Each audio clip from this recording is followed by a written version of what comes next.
Quinn Hughes should be the front-runner for the MVP trophy in the NHL this year, but he probably won't win it because the NHL has a huge problem when it comes to voting for the Hart Trophy.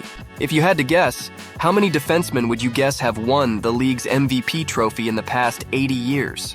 Well, if you guessed any number higher than 2, you'd be incorrect.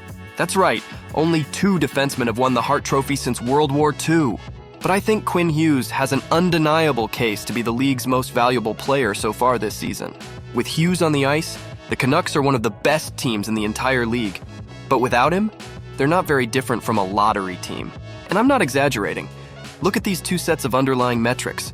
One of them belongs to the worst team in the league in the Chicago Blackhawks, and the other one is a Hughes-less Vancouver Canucks. But when you compare the very same Vancouver Canucks, but now with Quinn Hughes on the ice, it's a completely different team. One that has very comparable underlying metrics as an analytical darling team like the Carolina Hurricanes. That's one player being the difference between a bottom 5 and a top 5 team. It doesn't get more valuable than that.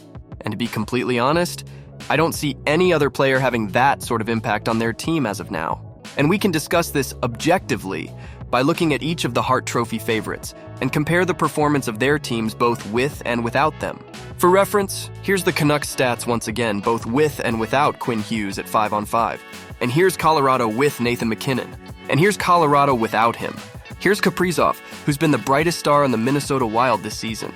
Again, great team with him, but not that much worse without him. Here's Nikita Kucherov and Leon Draisaitl, Jack Eichel, Mitch Marner, Connor McDavid, and even other defensemen like Zach Werenski and Cale Makar.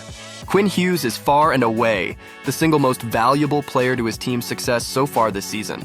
And it's really not that close if I'm being honest. Draisaitl and MacKinnon are the closest to Hughes, but even they are a considerable ways behind. Quinn Hughes is the Vancouver Canucks. My latest video goes through Hughes and his importance to the Canucks in even more detail, so check it out if you're interested.